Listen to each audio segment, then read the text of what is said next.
Clap clap pour les Wildcats de l'Épinal Hockey Club qui ont renoué avec la victoire à Poisson-Pré samedi soir face aux Spartiates de Marseille. Les Spinaliens ont pris le match par le bon bout en ouvrant le score après seulement 3 minutes de jeu par l'intermédiaire de Peter Herchak avant de doubler la mise moins d'1 minute plus tard sur ce palais gratté par la deuxième ligne et expédié au fond des filets par Mathus Rudzan, 2-0. Les Spartiates vont réduire l'écart dans la foulée sur cette déviation qui trompe le jeune intérimaire tchèque Martin Altrichter, suppléant d'Antoine Bonvalo, l'un des 4 absents spinaliens du soir, avec Rapen suspendu, Nemček convalescent et Donnet blessé. Les jambes déjà lourdes après leur match face à Amiens mardi en Coupe de France, les Verts et Noirs subissent dans la deuxième période, mais vont accentuer leur avance. Pas sur ce break de Herchak qui trouve le poteau, mais grâce à Kevin Pernaut qui redonne 2 longueurs d'avance aux siens à la demi-heure de jeu. Décidément très en vue ce samedi, l'attaquant slovaque Peter Herchak encore lui réalise le doublé sur ce tir qui transperce littéralement le portier phocéen au début du troisième tiers. À 4-1, l'affaire semblait entendue, mais les Spartiates vont exploiter les moindres failles des Wildcats pour revenir à une unité à 10 minutes du terme. Pas de quoi remettre en cause cependant la victoire vosgienne, 4-3, la 4e en 5 journées. Épinal gagne une place et monte sur le podium à 4 points de Dunkerque. Ça nous tenait à cœur de gagner ici après la défaite contre Montpellier, c'est chose faite, ça n'a pas été un match facile. On a parfois été dans le dur, un peu dominé, mais on a vu qu'on a su montrer du caractère, être patient, être en place défensivement pour attendre notre tour et aujourd'hui ça l'a fait, donc très heureux de ce résultat. Encore 2 matchs cette semaine pour les Wildcats, jeudi chez les Yetis du Mont-Blanc et samedi à domicile face aux Bisons de Neuilly-sur-Marne. Après 1 mois et demi loin de son antre, le SAS Football retrouvait samedi soir le stade de la Colombière pour la réception de l'US Créteil-Lusitanos, 3e à seulement 2 points devant. Restant sur 4 matchs sans défaite en National 2, dont 2 victoires à l'extérieur, les Boutons d'Or ont réalisé une bonne entame de match et se sont procuré quelques situations, mais sans concrétiser. Déjà privés de plusieurs cadres, notamment Chéré et Samba, respectivement opérés du nez et du genou la veille, les Vosgiens vont perdre en cours de match Quentin Vogt, touché aux adducteurs, ce qui va quelque peu déstabiliser leur défense, prise à défaut juste avant la pause par les Cristoliens.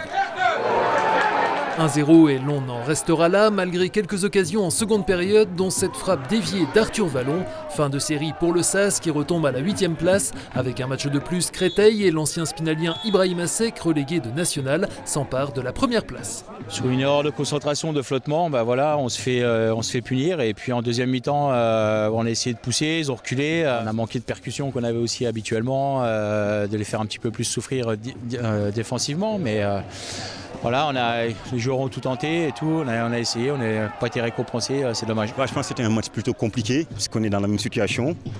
On est des équipes qui jouent pour la montée. Et personnellement, je sais que jouer à la Colombière, c'est pas facile. Je ne m'attendais pas à un jour revenir jouer à Épinal. Et là, ça me fait vraiment plaisir de revenir ici. Et si je pouvais rester quelques jours, ça m'aurait fait du bien. Mais là, on est obligé de rentrer sur Créteil aujourd'hui. À suivre pour le SAS, un déplacement à Boulogne vendredi en championnat avant son 8e de finale de la Coupe de France face au FC Metz le week-end suivant, dont la date n'est toujours pas arrêtée. A noter en National 3 le match nul de l'ES Taon 0-0 chez le leader Bissheim qui n'avait pas concédé le moindre point jusque-là et une précieuse victoire pour l'US Raon-l'Étape 3-1 à Épernay. Et c'est une 6e victoire de suite. Des Louves toujours intraitables, 6e succès en autant de journées pour les volleyeuses déodaciennes samedi soir au Palais Omnisport Joseph Claudel. Après 2 premiers sets rondement menés, conclus 25-16 et 25-11, les joueuses de Manu Dumortier ont un peu cafouillé, laissant croire à Clamart un possible retournement de situation, mais il n'en a rien été. 25-21 et 3-0 au final. Les Louves sont désormais seules en tête de leur poule d'élite après la défaite d'Évreux, relégué de Liga à Rennes. À suivre justement un déplacement dans l'heure dans 15 jours.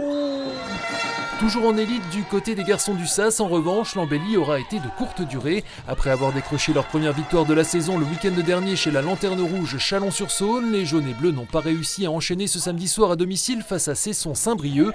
Après une bonne entame et un premier set remporté 25-16, les Spinaliens ont quelque peu baissé le pied puis perdu le fil du match au gré de décisions arbitrales contestées, d'où une nouvelle défaite 3-1, la 5e en 6 journées. Épinal est 6e sur 8 et jouera dans 15 jours chez le 7e Grenoble. Nous y reviendrons plus largement ce lundi soir dans l'émission Côté Sport avec le réceptionneur attaquant Jean-Philippe Talbot. En National 3, les garçons de l'AS Gérardmer accueillaient dimanche à la Halle des Sports Sensey-le-Grand, co-leader et invaincu. Simon Desbert et ses partenaires se sont bien battus mais ont finalement dû s'incliner au tie-break. Les Géromois restent en dehors de la zone rouge avant un rendez-vous important là encore dans 15 jours à Saint-Vite.